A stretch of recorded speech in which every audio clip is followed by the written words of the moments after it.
Padre bueno, estamos en tu presencia de nuevo, ahora rogándote que por medio de tu Santo Espíritu tú nos ilumines para una comprensión correcta de la Escritura. Ayúdanos, Señor, a entender lo que tú expusiste, Señor, en el Antiguo Testamento, de una forma en la que también tú dejaste un ejemplo para lo que iba a pasar a través de tu Hijo Jesucristo. Ayúdanos a captar eso en nuestra mente y en nuestro corazón, y ayúdanos también a ponerlo por obra, Señor, en nuestras vidas. La honra y la gloria a tu nombre, y oramos en el nombre de Cristo Jesús. Amén. Si me remito a la primera predicación que tuvimos sobre el libro de Jueces, alguien recordará el muy probable escritor humano del libro de Jueces. Dijimos que pues no hay datos contundentes acerca de quién es, pero hay una probabilidad muy alta de un nombre que escribiera ese libro. ¿Alguien recuerda cuál era ese nombre? Samuel, ¿verdad? Dijimos que las probabilidades son muy altas de que Samuel haya escrito el libro de Jueces precisamente porque Samuel tuvo que haber tenido un conocimiento del periodo de los jueces y al mismo tiempo tuvo que haber tenido un conocimiento del periodo de la monarquía, ¿verdad? Y Samuel tuvo que haber recibido también la tradición escrita y la tradición oral de aquellos acontecimientos que giraron alrededor de Josué, ¿verdad? Y de la conquista. Todo esto Samuel lo tuvo que haber tenido a la mano, ¿verdad? Un conocimiento de la monarquía, un conocimiento del periodo de los jueces. Precisamente llamamos a Samuel el último de los jueces. Ahora bien, si decimos que Samuel escribió el libro de Jueces, por otro lado también nos tenemos que poner a pensar, ¿quién escribió los libros de Primera y Segunda de Samuel? Bueno, la tradición también se los adjudica grandemente a Samuel, claramente, ¿verdad? Samuel como persona que explica el contexto primeramente de su propia vida, luego de la monarquía iniciando con Saúl, luego de la monarquía consumándose con David y los acontecimientos que vinieron detrás de eso.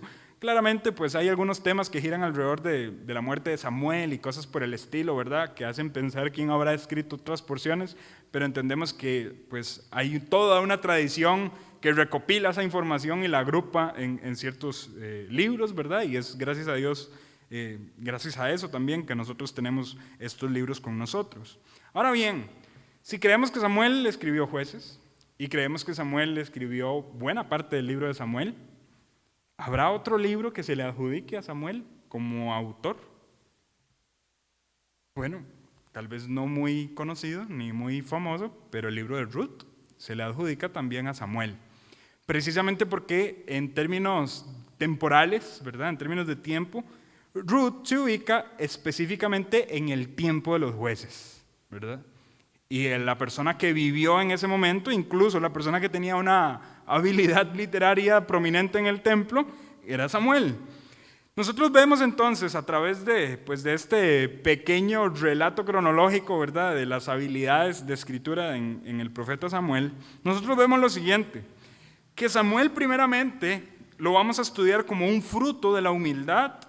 Luego vamos a ver a Samuel coronando la humildad y por último vamos a ver a Samuel relatando el preludio del humilde. Voy a repetir esos tres encabezados que nos van a servir el día de hoy para estudiar el profeta Samuel. Vamos a ver a Samuel primeramente entonces como fruto de la humildad, luego vamos a ver a Samuel coronando la humildad y luego vamos a ver a Samuel relatando el preludio del humilde. Si usted se pone a pensar, el tema del orgullo y la humildad es prominente en la mente de Samuel. Y si usted se pone a pensar en esta perspectiva, el libro de Jueces es prácticamente que una oda al orgullo, ¿verdad? Es un canto al orgullo. Todo lo que ha sucedido en el libro de Jueces es orgullo humano. Ellos hacen lo que quieren, no hay rey, cada quien hace lo que bien le parece. Ese es el orgullo en su máximo esplendor. El orgullo se ve a través del libertinaje, el orgullo se ve a través de una vida que no obedece al Señor ni busca sus mandamientos. Cuando usted entra al libro de Primera de Samuel, por ejemplo, usted ve en primera instancia el nacimiento de Samuel, pero cómo nace de una mujer que está siendo oprimida por otra mujer orgullosa y cómo Dios bendice la humildad de esta mujer. Más adelante Samuel crece y se enfrenta contra los hijos de un sacerdote que esos hijos son orgullosos. Y Samuel se mantiene en su humildad y Dios lo bendice.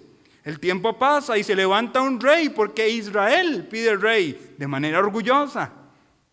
Y luego este rey se comporta de manera orgullosa, a tal punto que Dios levanta a uno insignificante en comparación a otros para maximizar la humildad de este que se levanta conforme al corazón de Dios, que es David.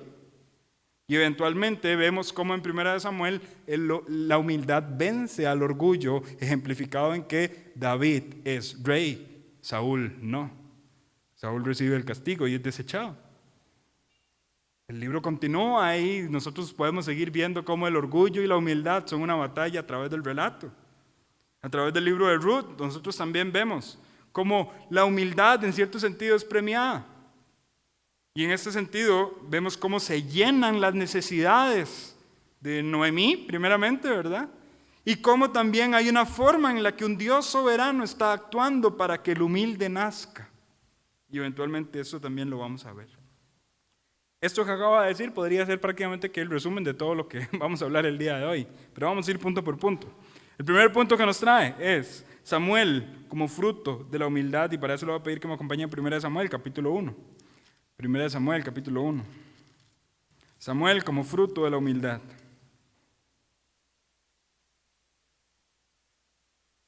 Un detalle también interesante, pero en la escritura tradicional, específicamente, ¿verdad? En la escritura judía, el libro de Jueces, Ruth no está después del libro de Jueces, ¿verdad?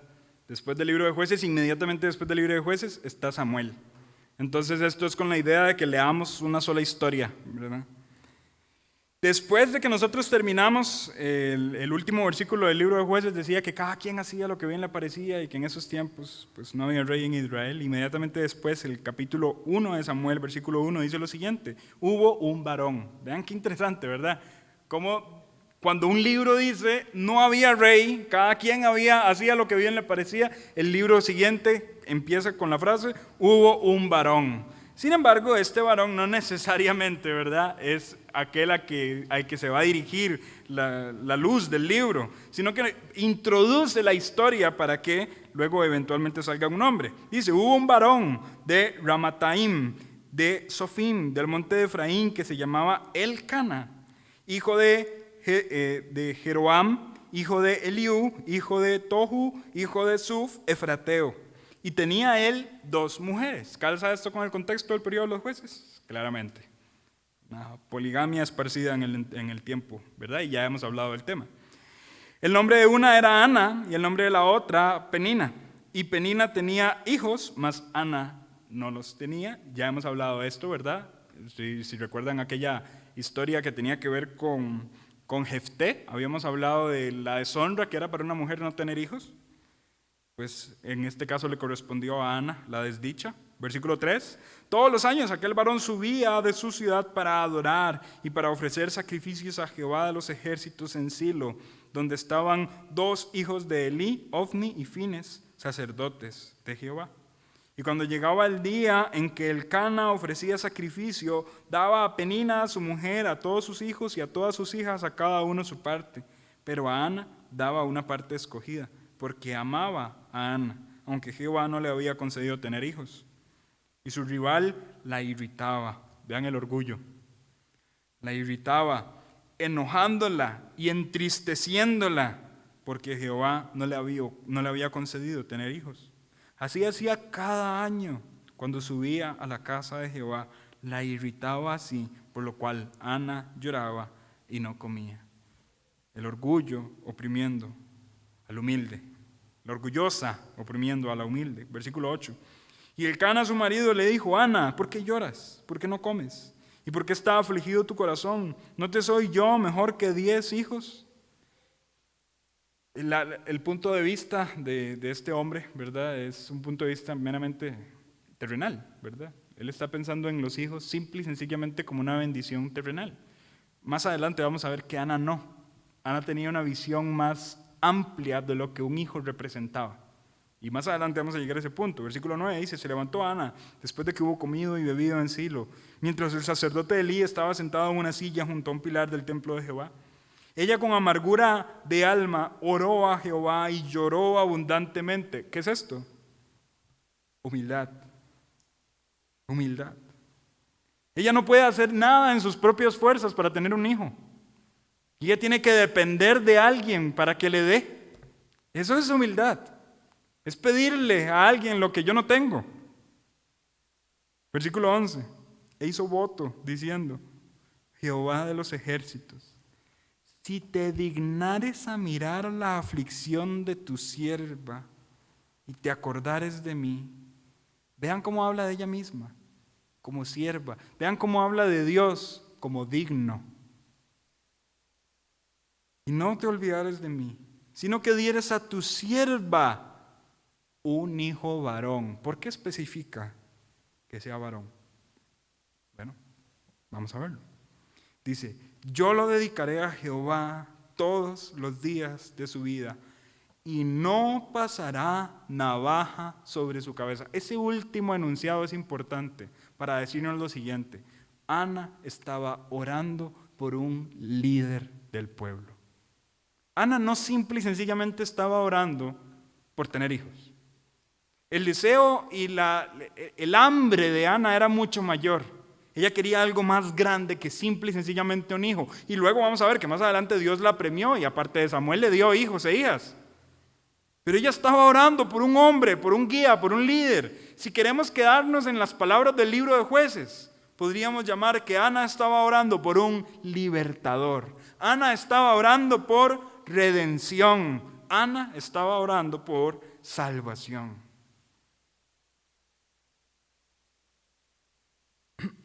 Versículo 12. Mientras ella oraba largamente delante de Jehová, Elí estaba observando la boca de ella. Pero Ana hablaba en su corazón y solamente se movían sus labios y su voz no se oía. Y Elí la tuvo por ebria. Entonces le dijo Elí: ¿hasta cuándo estarás ebria? Digiere tu vino. Y Ana le respondió diciendo: no, Señor mío, yo soy una mujer atribulada de espíritu. No he bebido vino ni sidra, sino que he derramado mi alma delante de Jehová. No tengas a tu sierva por una mujer impía, porque por la magnitud de mis congojas y de mi aflicción he hablado hasta ahora. Elí respondió y dijo: ve en paz, y el Dios de Israel te otorgue la petición que has hecho. Y ella dijo: halle tu sierva gracia delante de tus ojos. Y se fue la mujer por su camino y comió y no estuvo más triste. Y levantándose de mañana, adoraron delante de Jehová y volvieron y fueron a su casa en Ramá. Y Elcana se llegó a Ana su mujer y Jehová se acordó de ella. ¿Qué pasó aquí? Dios se fijó en la humildad de su sierva. Dios bendijo a la mujer humilde. Claramente el texto sigue diciendo y relata cómo nació Samuel. Vean lo que dice el versículo 20. Aconteció que al cumplirse el tiempo, después de haber concebido a Ana, dio a luz un hijo y le puso por nombre Samuel, diciendo: por cuanto lo pedía Jehová. Después subió el varón Elcana con toda su familia para ofrecer a Jehová el sacrificio acostumbrado y su voto. Pero Ana no subió, sino que dijo a su marido: yo no subiré hasta que el niño sea destetado, para que lo lleve y sea presentado delante de Jehová y se quede allá para siempre. Ana quería un líder, pero ahora no solamente un líder, agreguémosle un poquito más, un líder espiritual. Una persona que va a estar trabajando desde el templo, algo que no hemos visto en el libro de Jueces, sino que todos los líderes han sido militares. Algo que se quiso ver de alguna forma en Sansón, pero Sansón se rehusó a cumplir ese propósito en su vida. Y aunque su voto nazareo indicaba que él iba a tener una función espiritual, él se alejó de esa función. Pero Ana seguía orando por un libertador que tuviese en su mente algo espiritual. Por ello ella lo dedicó al templo y precisamente ella cumplió su promesa. Y cuando lo hubo destetado, dice el versículo 24, después de que lo hubo destetado, lo llevó consigo con 3 becerros, un efa de harina, una vasija de vino, lo trajo a la casa de Jehová en Silo. Y el niño era pequeño, el énfasis está diciendo, no era un niño grande. ¿A qué edad se desteta un niño? Bueno, yo sé que esto es muy relativo, ¿verdad? Ciertamente algunos niños dejarán el pecho mucho antes que otros. Pero si ponemos un margen aproximado, y siendo optimistas y no pesimistas, ¿qué podríamos decir? 2 años, 3 años. ¿Se imaginan, hermanos? Versículo 26. Y ella dijo: oh Señor mío, vive tu alma, Señor mío, yo soy aquella mujer que estuvo aquí junto a ti orando a Jehová. Por este niño oraba y Jehová me dio lo que pedí. Dios está bendiciendo a la mujer humilde. Lo interesante es que esto se va a repetir a lo largo de toda la historia, porque Dios no solo da una bendición a una mujer humilde, sino que Dios bendice a un pueblo humilde. Y también Dios resiste a un pueblo soberbio. Aquí nosotros vemos a Ana como la amada de su marido y vemos a Penina como aquella mujer que tenía muchos hijos, pero que no necesariamente tenía un vínculo tan especial con su marido. Eventualmente, la narrativa del libro va a ampliarse un poco más y vamos a tener dos nombres preponderantes: Saúl y David. Y veremos en Saúl una persona bendecida, sí, con mucho que ofrecer, sí, pero no era el amado. Aquel varón conforme al corazón de Dios era el varón humilde, que reconocía sus carencias, que era el más pequeño de toda su familia. Pero Dios no vio lo que mira al hombre. Dios guió a Samuel a ver el corazón.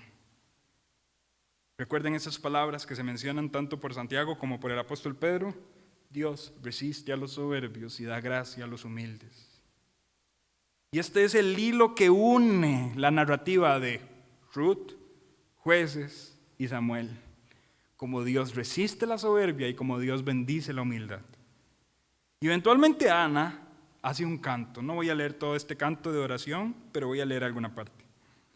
Dice capítulo 2, versículo 1: y Ana oró y dijo: mi corazón se regocija en Jehová, mi poder se exalta en Jehová, mi boca se ensanchó sobre mis enemigos, orgullo, por cuanto me alegré en tu salvación. Vean, hermanos, Ana pudo haber orado diciendo: gracias porque me diste un hijo, que era lo que tanto quería, pero no, Ana estaba pidiendo por algo más que un hijo. Ana estaba pidiendo por un líder espiritual, un restaurador de su pueblo. Y nació Samuel, y Samuel cumplió ese papel. Que dicho sea de paso, vean qué hermoso parentesco encontramos aquí. Acompáñenme a Lucas capítulo 1. Lucas capítulo 1. Una preciosa oración que popularmente es llamada el Magnificat, ¿verdad? Una oración elevada por María, Madre de Jesús. Lucas capítulo 1, versículo 46. Dice: entonces María dijo: engrandece mi alma al Señor. Se llama Magnificat porque esa primera palabra sería magnificar el nombre del Señor, ¿verdad?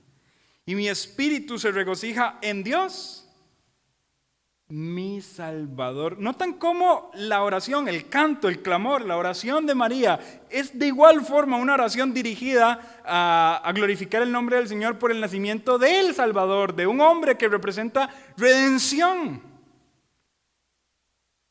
Se los dejo de tarea, pero analicen el canto de Ana con la oración de María y vean cuántas similitudes hay entre ellos, porque ambos están concentrando precisamente en un punto en específico, en el punto de la redención. Claramente Samuel es un ser humano como cualquiera. Claramente Samuel no es el Mesías. Pero aunque Samuel no sea el Mesías, Samuel es la forma en la que Dios está operando para que el Mesías llegue al mundo. Samuel es este siervo que es fruto de una mujer humilde, que luego toda su vida se va a ver caracterizada por la humildad. Porque cuando se llegó a enfrentar a los hijos del sacerdote impío, ¿verdad? Estos hijos impíos que dice se acostaban con mujeres en las puertas del templo, él permaneció humilde. Y mientras todo el pueblo sabía la mala fama de ellos, de Ofni y Fines, dice la Escritura que Samuel crecía en el conocimiento del Señor. Era un líder diferente, un líder que se concentraba en lo espiritual, a tal punto que Dios habló con él. No tengo el tiempo para leer toda la historia, pero ¿se recuerdan? Samuel no sabía quién le hablaba. Papito, vaya y diga, habla, porque tu siervo oye. Y hasta que él entendió que era la voz del Señor le habló de forma audible. Hermanos, si hacemos un recuento de lo que ocurrió en el libro de Jueces, ¿hace cuánto no se escuchaba la voz de Dios hablando a una persona? ¿Hace cuánto no sucedía eso? Pero Dios habló Dios habló a Samuel, Dios le dijo su plan, Dios lo estableció como un juez, y podríamos decir como el último juez, porque Dios también está intuyendo la apertura de aquello que se iba a llamar monarquía. Ahora, nosotros también tenemos que hacer un llamado de atención acá. Si bien es cierto, el libro es una forma en la que nosotros vemos tanto la humildad como el orgullo llega a su máxima expresión en el capítulo 8 de 1 Samuel, capítulo 8, versículo 1, donde dice lo siguiente.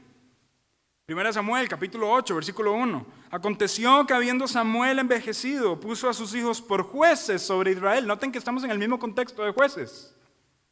Y Samuel sigue poniendo a sus hijos por jueces. Versículo 2, y el nombre de su primogénito fue Joel, y el nombre del segundo Abías, y eran jueces en Beersheba. Pero no anduvieron los hijos por los caminos de su padre, antes se volvieron tras la avaricia, dejándose sobornar y pervirtiendo el derecho. Orgullo. Y alguien diría, ¿va a terminar de nuevo la historia así? No, Dios tenía pensado algo. Versículo 4. Todos los ancianos de Israel se juntaron y vinieron a Ramá para ver a Samuel y le dijeron, he aquí tú has envejecido y tus hijos no andan en tus caminos. Por tanto, constitúyenos ahora un rey que nos juzgue como tienen las demás naciones. Samuel, lo hemos visto a usted envejecer. 8 capítulos son muy poco, pero aquí ya Samuel está viejo, ¿verdad? En el capítulo 1 lo teníamos recién nacido. El pueblo lo que le está diciendo a Samuel es, Samuel, lo hemos visto envejecer, usted se dedicó a lo espiritual, se dedicó al templo, nos juzgó desde una perspectiva espiritual y no encontramos ningún resultado. Lo que nosotros ocupamos es un rey, es un militar, como las demás naciones. Aquello por lo que Ana oró, un redentor que se enfocara en lo espiritual, una persona con un voto a Jehová, eso no nos sirve. Lo hemos visto, Samuel, a usted envejecer y ve a sus hijos. Samuel, eso no nos sirve. Queremos algo más. Queremos ser como las demás naciones. Queremos un ejército. Queremos un rey que nos lleve a la guerra. Esto fue orgullo. Me adelanto unos versículos. Vean lo que dice el versículo 7. Y Jehová dijo a Samuel, oye la voz del pueblo en todo lo que te digan, porque no te han desechado a ti, sino a mí me han desechado para que no reinen sobre ellos. Ahí está el orgullo del pueblo, desechando a Dios y deseando un rey humano. Este rey llegó. Este rey se llamó Saúl. Dios ungió a Saúl, pero Saúl cumplió aquello que Dios había dicho de antemano. Saúl los trató mal. Trató con látigo y con dureza al pueblo. Dios resistiendo la soberbia. Pero Dios no se queda con eso, sino que Samuel en sus últimos años, ya llegando y madurando en su vejez, primeramente tiene que tragar una copa amarga al desechar a Saúl por haber desobedecido y por haber sido orgulloso.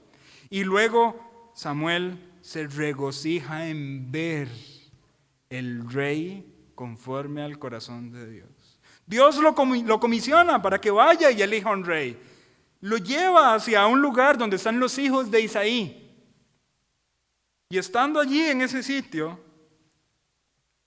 Samuel dice, aquí hay buen prospecto, ¿verdad? Empieza a ver uno por uno los hijos y dice, wow, este hombre grande, corpulento, véalo. Y Dios decía, ese no. Siguiente. Samuel, pero ¿cómo? Este es el que ocupamos. No, ese no. No, ese no. Y así siguieron todos los hijos de Isaí hasta que Samuel tuvo que preguntar, ¿queda alguno más? No había ninguno más allí presente. Isaí dijo, sí queda uno, pero ese que anda allá cuidando ahí las ovejas. Por aquello, voy a hacer una aclaración. Algunas personas tratan de adjudicar pues algún mérito a David en su fuerza. por la ocasión en la que él dijo, antes de enfrentar a Goliat: he aquí, tu siervo ha peleado contra el oso y el león. Y algunas personas llegan a decir: es que fijo, David era un muchachón, ¿verdad? Que podía. No, la forma en la que David expresó eso frente a Saúl también, hablando para pelear contra Goliat, no fue de que yo soy tan fuerte que puedo vencer a un león y a un oso. No, fue Dios fue tan fuerte que me cuidó de un león y de un oso, también me va a cuidar al enfrentar a un gigante. Así que no necesariamente pensemos de David de un hombre con una habilidad física sobrenatural. Era el menor, era el más menospreciado de todos. Y ahí está Dios exaltando al humilde. Porque Dios ve su corazón. Su corazón se abrió cuando llegó Goliat. Y usted lee la historia de Goliat, el orgulloso, de nuevo, orgullo y humildad. ¿Dónde están aquellos que pueden pelear contra mí? Salgan si alguien puede, maldiciendo el nombre del Señor. Y cuando David se levanta para pelear, ¿saben qué defiende David? El nombre de Dios. ¿Quién es este incircunciso para hablar así de Jehová? Ni siquiera le quedaba la armadura. Y Dios lo bendijo. Dios bendijo al humilde. Dios venció a través del humilde. Dios estableció el reino del humilde. Capítulo 16. Adelántese conmigo, por favor.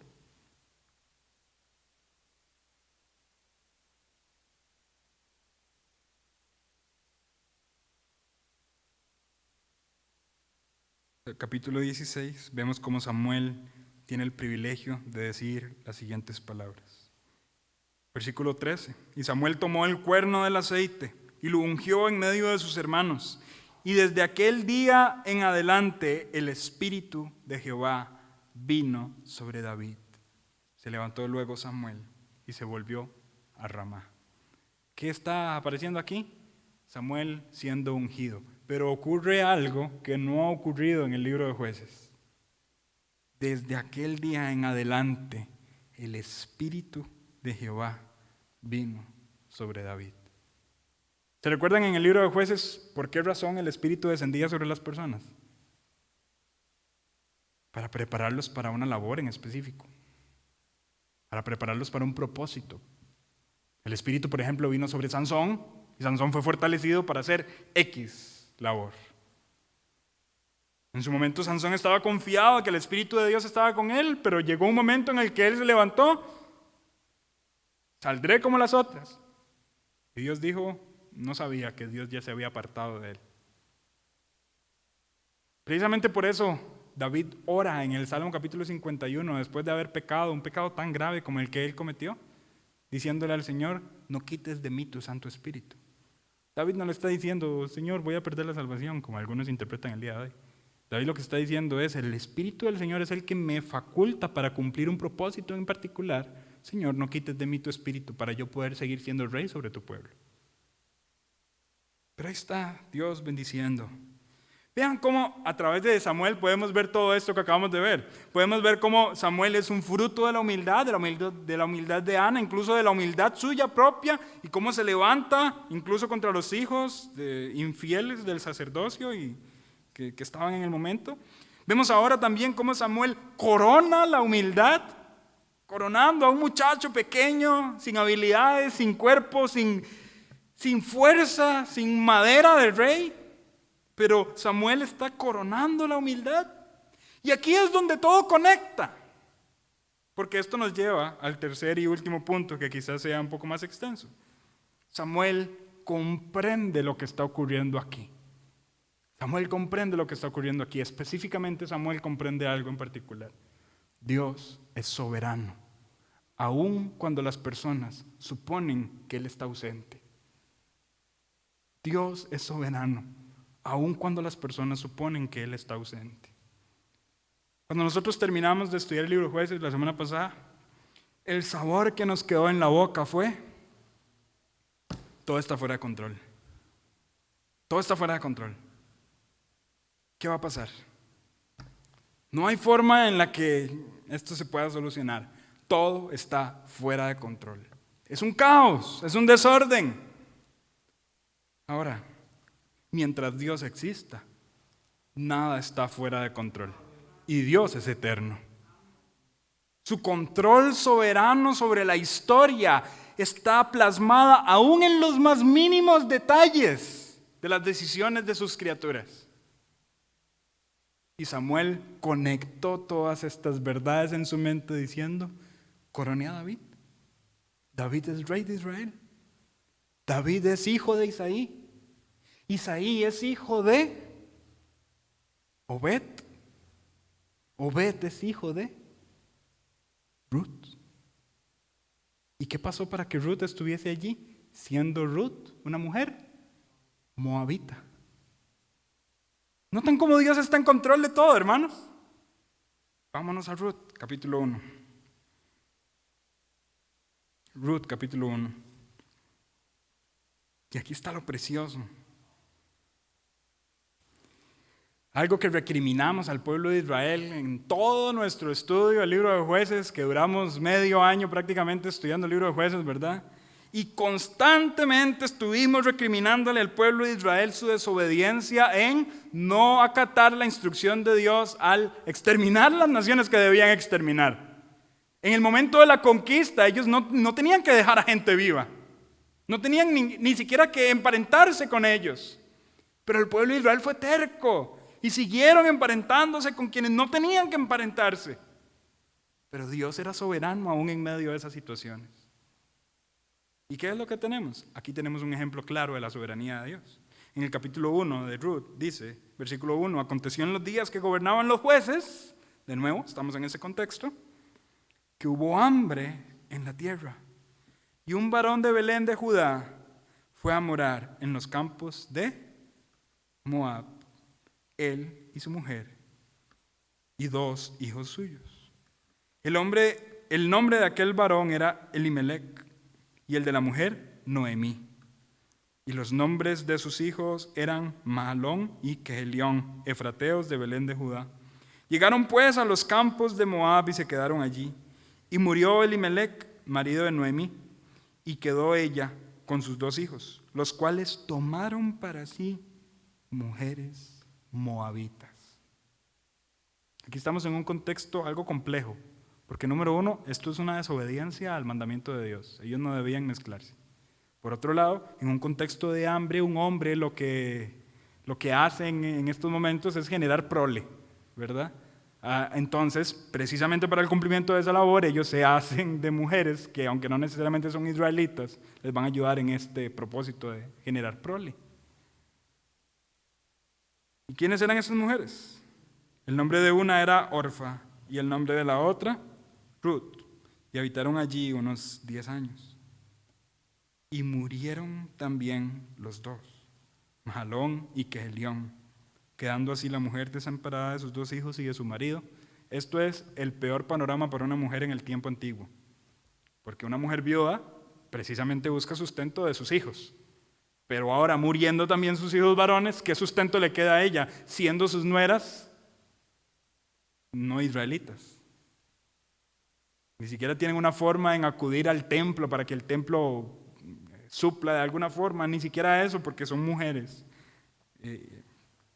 pues sí, paganas en el sentido correcto de la palabra. Versículo 6. Entonces se levantó con sus nueras y regresó de los campos de Moab, porque oyó en el campo de Moab que Jehová había visitado a su pueblo para darles pan. Salió pues del lugar donde había estado y con ella sus 2 nueras. Comenzaron a caminar para volverse a la tierra de Judá. Y Noemí dijo a sus 2 nueras, andad, volveos cada una a la casa de su madre. Jehová haga con vosotras misericordias como la habéis hecho con los muertos y conmigo. Os conceda Jehová que halléis descanso, cada una en casa de su marido. Luego las besó y ellas alzaron su voz y lloraron. Yo creo que esto era lo que tenía que hacerse. Ella se está despidiendo de sus nueras. Sus nueras van a regresar a los campos de Moab. Posiblemente se encuentren algún marido y puedan pues encontrar sostén para sus vidas. Versículo 10, y le dijeron, ciertamente nosotros iremos contigo a tu pueblo. No, ellas están decididas más bien a irse al pueblo de Israel. Y Noemí respondió, volveos, hijas mías, ¿para qué habéis de ir conmigo? ¿Tengo yo más hijos en el vientre que puedan ser vuestros maridos? Volveos, hijas mías, e idos, porque yo ya soy vieja para tener marido. Y aunque dijese, esperanza tengo, y esta noche estuviese con marido, y aún diese a luz hijas, ¿habríais vosotras de esperarlos hasta que fuesen grandes? Esto haciendo referencia a una ley antigua que se llama la ley del levirato, ¿verdad? Donde pues podían obtener marido de la descendencia de sus maridos difuntos. Continúa el versículo diciendo, no, hijas mías, qué mayor amargura tengo yo que vosotras, pues la mano de Jehová ha salido contra mí. Y ellas alzaron otra vez su voz y lloraron, y Orfa besó a su suegra, mas Ruth se quedó con ella.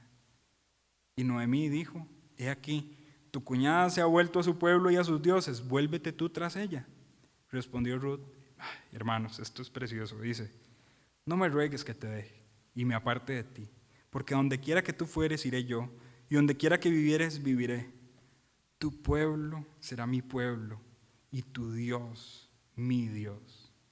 Y ahí está el Dios soberano, trabajando en una mujer moabita, mujer que no debía casarse con un israelita, pero que se casó.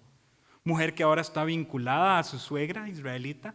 Mujer que ahora va a ir a los campos de Israel. Mujer que ahora va a conocer marido en Israel, llamado Boaz. Y la historia es preciosa, como Boaz se une a Ruth. Son una familia y el libro de Ruth termina. Vamos a ir a capítulo 4 de Ruth. No puedo leer todo el libro, ¿verdad? Aunque quisiera. Capítulo 4 de Ruth.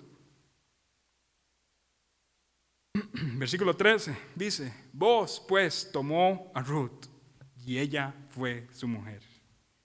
¿Saben cómo se llama esto, hermanos? Redención. Esta mujer Ruth, en el sentido cultural de la palabra, fue una mujer redimida. Fue adquirida. Fue unida a su marido para gozar de los bienes de estar debajo del techo de su esposo. Estos somos usted y yo como iglesia. Redimidos del Señor. Aceptados debajo de su techo, aunque no lo merecíamos. No teníamos ningún vínculo de sangre, pues somos gentiles. Pero Dios nos miró, tuvo misericordia y nos aceptó.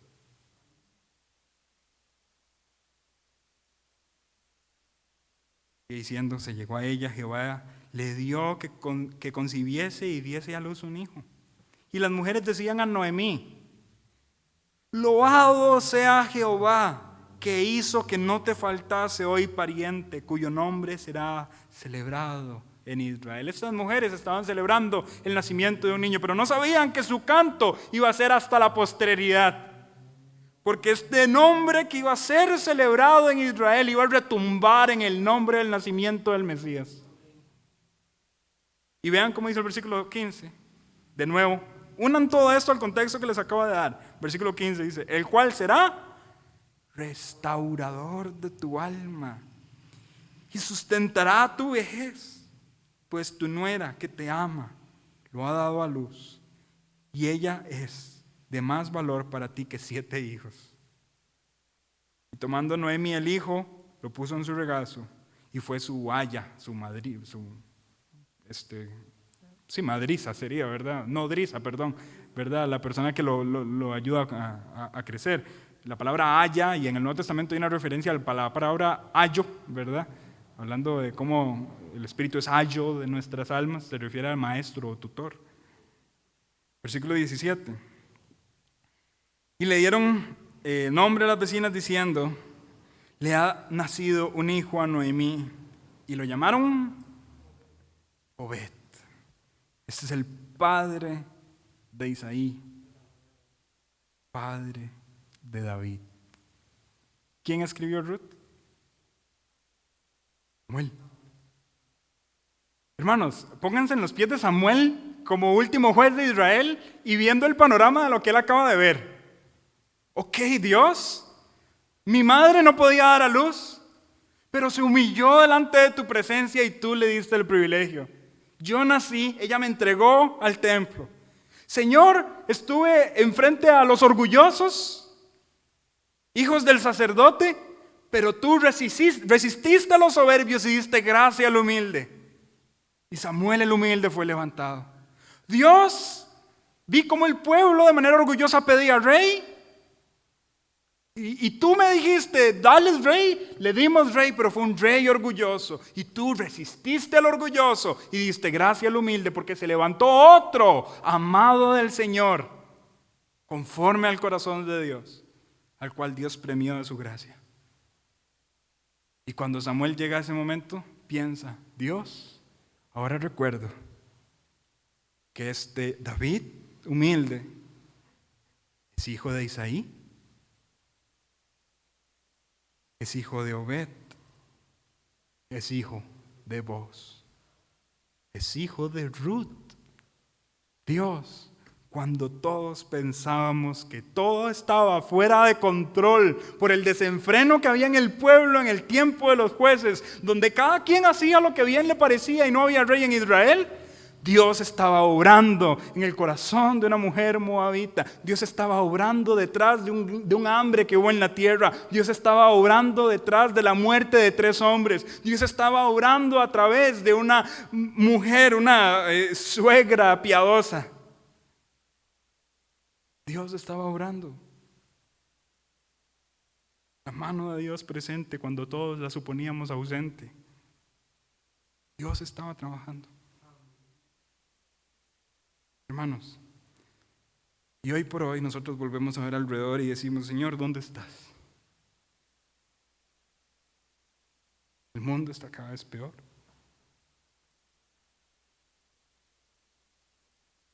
No te aman, no temen tu nombre.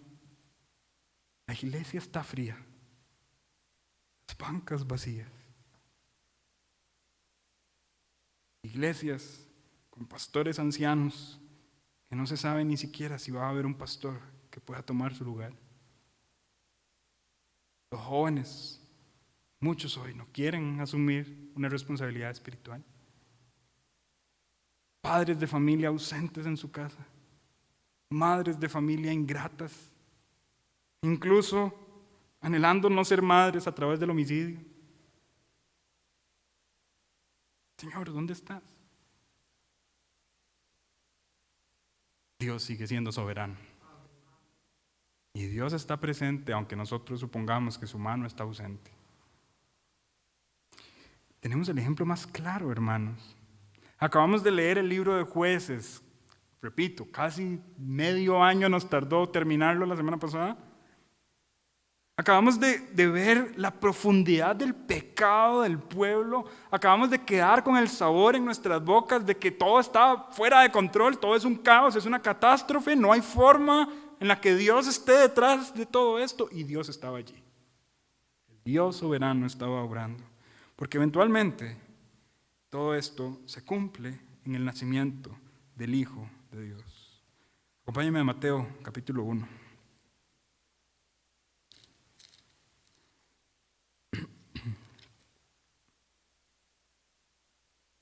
Mateo capítulo 1.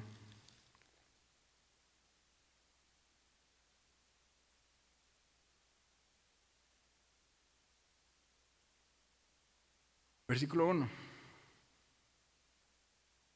Libro de la genealogía de Jesucristo. Hijo de David. Hijo de Abraham. Claramente David no es hijo de Abraham, ¿verdad? Esto no es una secuencia genealógica. Sino que aquí el autor está haciendo énfasis en que Jesucristo es el cumplimiento del pacto davídico y el cumplimiento del pacto abrahámico, ¿verdad? Dios hizo un pacto con Abraham, tu descendencia será como la arena del mar, como las estrellas innumerables del cielo. Y en ti serán benditas todas las familias de la tierra. Dios hizo un pacto con David.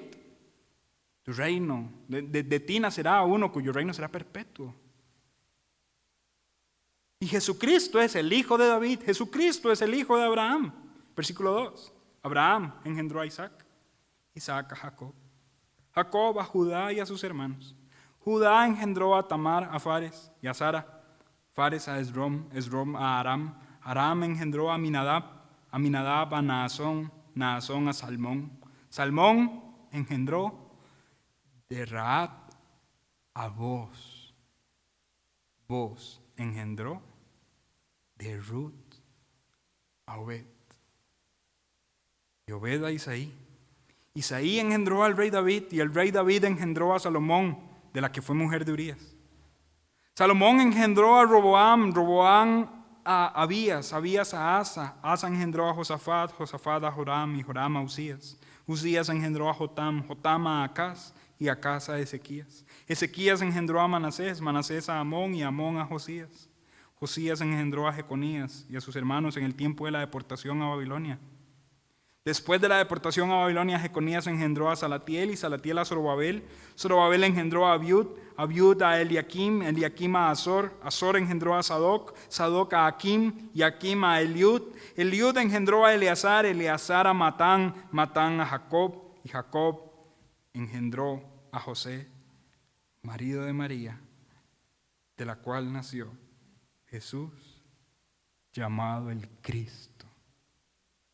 Versículo 17, y precioso versículo. De manera que todas las generaciones desde Abraham hasta David son 14. Desde David hasta la deportación de Babilonia 14, y desde la deportación de Babilonia hasta Cristo 14. ¿Por qué digo que este versículo es precioso? Algún matemático estará ahí sacando las cuentas de todo, alto ahí. Lo que el versículo está tratando de decir, más que motivarlo a sumar y a restar, es decirle, Dios siempre estuvo en control. Aun cuando el pueblo se fue a Babilonia, Dios estuvo allí, ejecutando su plan de una manera soberana y perfectamente calculado. El plan de Dios, el asunto nunca se le salió de las manos. Dios estaba ejecutando su plan. Y nació Jesucristo. Versículo 18 dice, el nacimiento de Jesucristo fue así. Y ahí empieza la preciosa historia del Evangelio. El nacimiento de Jesucristo fue así. Hermanos, ¿qué sucedió con esto? Que un libro tan oscuro, tan triste, tan tétrico, tan catastrófico, tan gris, como el libro de Jueces, era parte del plan soberano de Dios para el nacimiento del Redentor. Dios estaba obrando. Y usted y yo muchas veces nos frustramos porque en cosas minúsculas de la vida pensamos que Dios está ausente, y Dios estuvo presente en los detalles más pequeños de la historia. Alguien diría, Henry, pero todo eso ocurrió de esa forma porque Cristo tenía que nacer. Pero ya Cristo nació, a partir de la historia para acá. ¿Para qué Dios va a intrometerse en el control de la historia humana? Alto ahí. Dios se intrometerá. ¿Por qué? Porque Cristo volverá. Y Dios, por medio de la historia, de toda la creación, está acomodando soberanamente todo para el retorno de su Hijo a la tierra. Lo que le pasa a usted en su vida, sus dolores, sus fracasos, lo que me pasa a mí, mis dolores, mis fracasos, aquellos momentos en los que yo siento, Dios, ¿dónde estás? Dios no pierde el control, Dios está en control de todo. Dios está sentado en su trono. Su Hijo Jesucristo nació, vino al mundo, murió, fue sepultado, resucitó, ascendió a los cielos, está sentado a la diestra del Padre, reinando. Y esperamos su segunda venida, cuando Él venga para consumar su reino. Y será el cumplimiento consumado de todos los pactos y promesas dados en la Escritura. Dios no está con los brazos cruzados viendo cómo el mundo está fuera de control. Dios está sentado en el trono. De un hombre, de Samuel, podemos ver esto. De un hombre que fue fruto de la humildad, un hombre que coronó al humilde, un hombre que explicó el relato del preludio del nacimiento del humilde, un hombre, Samuel, un nacimiento insignificante, pero Dios estaba obrando de una manera maravillosa. El libro de Jueces no es el último libro de la Biblia, como dijimos la semana pasada. El último libro de la Biblia es Apocalipsis. En el libro de Jueces la historia termina diciendo, no había rey en Israel, cada quien hacía lo que bien le parecía. En el libro de Apocalipsis el rey está sentado en el trono. Hermanos, ese es el Dios soberano en el cual usted y yo confiamos. Ese es el Dios al cual usted y yo oramos. Ese es el Dios al que nada se le sale de las manos. Que esto nos dé ánimo para pensar de Dios como Él merece que pensemos de Él. Que a veces nos quejamos frente a su presencia pensando que Él se olvidó de sus hijos. No, Él está obrando, Él sigue trabajando, Él sigue reinando. Y de esta forma entonces, con esta predicación que sirvió de anexo, terminamos el estudio del libro de los Jueces, considerando a un Dios soberano, temible, grandioso, asombroso, que la historia misma está en el control de sus manos y sus palmas mismas absorben y contienen cada detalle minúsculo en las decisiones del ser humano. Aún con nuestra libertad que ha sido pervertida por el pecado, aún con nuestras malas decisiones, aún cuando nosotros cedemos a la tentación y a la maldad, eso no hace que Dios pierda el control. Dios no tiene un plan B cuando sus criaturas se equivocan. Dios está desarrollando su plan A porque Él es soberano. Y como ya lo he dicho, y quizás usted me ha escuchado otras veces en algunas predicaciones decirlo, terminaré juzgando a aquel predicador, a aquel pastor que se paró en el púlpito a decirle a su congregación: no eche a perder el plan de Dios. Bíblicamente eso no es posible. Usted y yo no podemos echar a perder el plan de Dios. Usted y yo podemos vivir por las malas el plan de Dios que tenía para nosotros, pero no podemos echar a perder su plan. Dios tenía un plan con Sansón. ¿Lo cumplió? Sí. Desde antes de su nacimiento dijo: empezará a liberar a Israel de la mano de los filisteos. ¿Lo cumplió? Claro, por las malas. Él tomó malas decisiones. Usted y yo no podemos echar a perder el plan de Dios. Podemos vivirlo por las malas, pero no lo podemos echar a perder.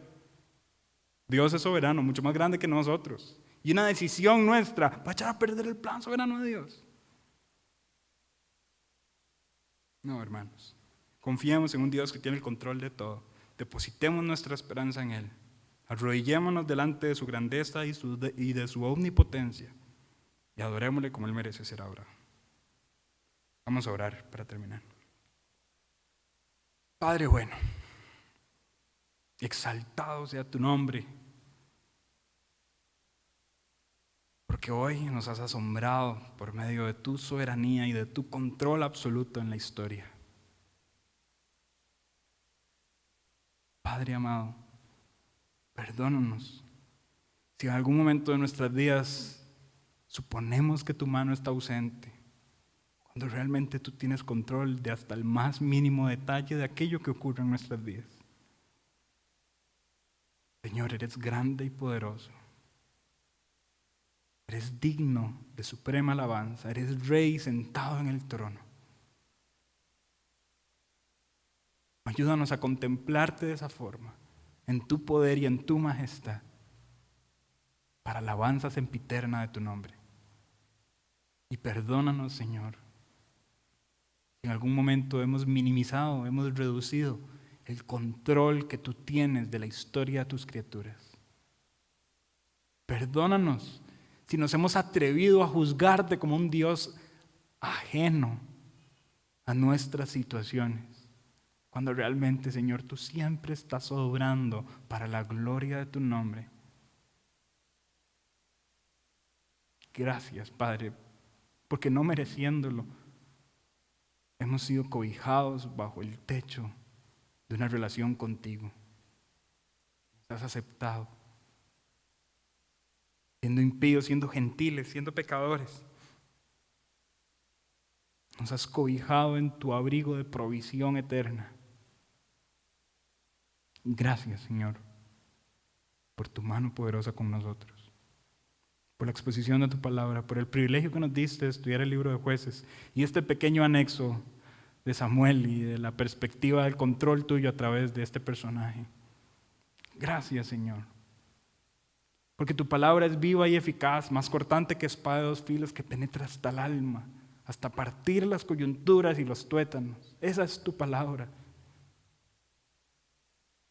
A través de ella tu Santo Espíritu nos ilumina para la comprensión del camino de tu voluntad.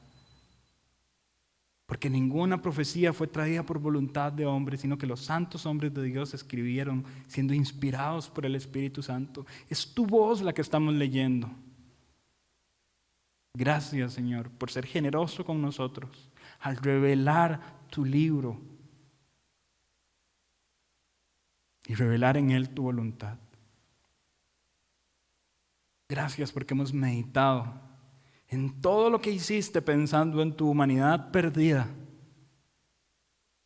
para hacer real el nacimiento de Jesucristo a la tierra y salvar a tu pueblo de sus pecados. Gracias porque nos has adquirido como pueblo tuyo, como nación santa, pueblo adquirido para anunciar las virtudes de aquel que nos llamó de las tinieblas a la luz admirable. Gracias, Señor, por tu misericordia. Y gracias por este preciso tiempo en el cual hemos podido estudiar más de ti. Gracias porque nuestros corazones salen llenos el día de hoy pensando en tu soberano poder. Y oramos en el nombre de Cristo Jesús. Amén.